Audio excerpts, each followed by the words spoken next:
नमस्कार साथियों, स्वागत है आप सभी का हमारे YouTube चैनल में। साथियों, आज के इस वीडियो में हम लोग बड़ा ही इंपॉर्टेंट टॉपिक पर चर्चा करने वाले हैं।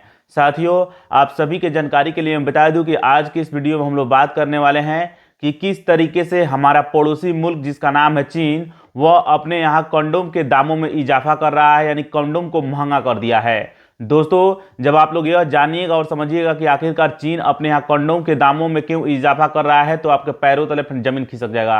यहाँ पर आप लोग देख सकते हैं, मैं रिसर्च पेपर लेकर के आया हूँ। इस रिसर्च पेपर में फ्रेंड्स ऐसी ऐसी चीज़ों के बारे में जिक्र किया गया है जिसके बारे में अगर आप लोग जानिएगा और समझिएगा तो आपको ताज्जुब होगा और साथ ही साथ आपको हैरानी भी होगी। इसको समझने के लिए आपको यह समझना होगा कि चीन की जो आबादी है फ्रेंड्स, वो बुढ़ी हो रही है। एक हाल ही में रिपोर्ट आया हुआ था, उस रिपोर्ट में यह बताया गया था कि चीन की जो 20% आबादी है वह 60 वर्ष से अधिक उम्र की है। यानी कि चीन की जो कुल आबादी है उसमें से 20% आबादी ऐसी है जिसकी उम्र 60 वर्ष से अधिक उम्र की है। तो ये चीज़ें ध्यान रखिएगा। और यह रिपोर्ट बताया जा रहा है कि 2100 ईस्वी तक, यानी सन 2100 ईस्वी तक यह बढ़ करके 50% हो जाने की संभावना है। यहाँ चीन की आबादी जो है वह 2100 में आधा बुढ़ी हो जाएगी और आधा लोग काज करने वाले होंगे, यानी उसमें बच्चे शामिल होंगे, युवा शामिल होंगे। ये चीज़ें ध्यान रखिएगा। तो आइए मैं इस रिसर्च पेपर पे आता हूं और जानने और समझने का प्रयास करते हैं। दोस्तों, जैसा कि आप सभी को पता होगा कि चीन 1980 के दशक में वन चाइल्ड पॉलिसी को लेकर के आया हुआ था। यानी वन चाइल्ड पॉलिसी के तहत सरकार का यह कहना था कि चीन के लोग मात्र शादी के बाद एक ही बच्चा पैदा कर सकते हैं, क्योंकि चीन दुनिया में सबसे तेजी से बढ़ने वाली आपको आबादी वाला देश बन गया था। तो वहाँ की आबादी को कंट्रोल करने के लिए यह पॉलिसी लाया गया था, वन चाइल्ड पॉलिसी। लेकिन यह 1980 से लेकर के 2015 तक चला। 2016 में इसमें परिवर्तित किया गया। चीन की सरकार 2016 में इस नियम में ढील दे दी और कही कि आप 2 बच्चे पैदा कर सकते हैं।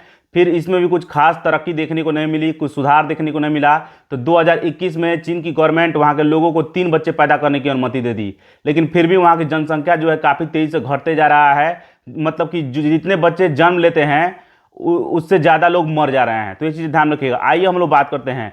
तो मैंने इस रिसर्च पेपर का टाइटल लिखा हुआ है, तो इसलिए चीन अपने देश में कंडोम महंगा कर रहा है। न सिर्फ कंडोम महंगा कर रहा है, बल्कि गर्भ निरोधक जो गोलियां होती है जिसको महिलाएं खाती है उसको भी महंगा किए हुए है।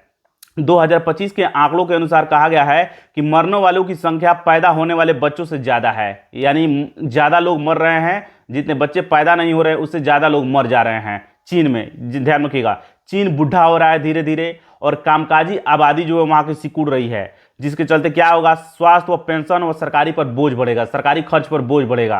वहाँ पर स्वास्थ्य पर ज़्यादा खर्चा चीन को करना पड़ेगा, पेंशन पर ज़्यादा खर्चा करना पड़ेगा, क्योंकि ज़्यादा लोग बूढ़े होंगे तो दबाव आएगा, अर्थव्यवस्था पर दबाव पड़ेगा इन सारी चीज़ों का।